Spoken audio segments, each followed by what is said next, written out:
खूप असा निबर बसलेला आहे.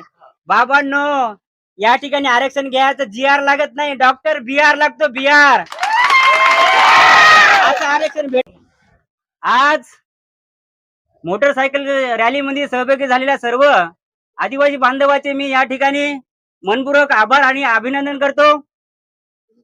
सर्वप्रथम रयतेचे राजे छत्रपती शिवाजी महाराज, भारतीय राज्यघटनेचे शिल्पकार डॉक्टर बाबासाहेब आंबेडकर, महात्मा ज्योतिबा फुले, महामानव क्रांती दुसरे भगवान बिरसा मुंडा व सर्व महामानवाला मी अभिवादन करतो. आपण या ठिकाणी पाहतच आलो महाराष्ट्रामध्ये आपलं वातावरण कसं पेटलं ते. कोणी उठो आणि आदिवासीमध्ये आरक्षण मागतो. अरे बाबा, हे देवाघरचा प्रसाद नाही. उठले की आरक्षण मागता, हे बाबासाहेबांनी दिलेलं आरक्षण आहे.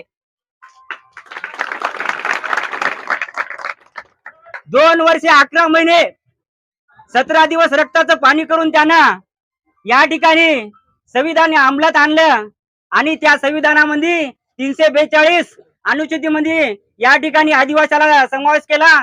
ते आरक्षण तुम्ही कसं मागू शकता? आजकाल कोणी उठे आणि सर्वोच्च सभागृहामध्ये जाऊन पत्र देतात आणि जेव्हा निवडून आले तेव्हा म्हणतात की बाबा आम्ही या संविधानाचा गैरवापर करणार नाही. आणि जेव्हा का या ठिकाणी आरक्षणाची पोळी भाजून घेण्यासाठी अमुक अमुक समाजाला यायला आदिवासीमध्ये समाविष्ट करा, अमुक अमुक समाजाला त्याला आदिवासी समाविष्ट करा. अरे बापू, तुम्ही असंविधानिक पत्र देता आणि त्याची शपथ घेता की आम्ही आदिवासी संविधानाचा अपमान करणारे. हे जमणार नाही बाबा. हे आंधळ्या डोळीत हात घालणारे आदिवासी होत. खेकडे आहे की काय ते बघणार नाहीत मधामध्ये. आदिवास घाबरणारा हे आदिवासी अवलाद नवा. त्यामुळे आमच्या नादाला कोणीही लागू नका. या सरकारला माझी विनंती आहे, जर आदिवासीच्या आरक्षणात जर छेडछाड करण्याचा प्रयत्न केला की केरळची पुनरावृत्ती होण्याशिवाय या ठिकाणी थांबणार नाही, असं मी या ठिकाणी जाहीर आवाहन देतो.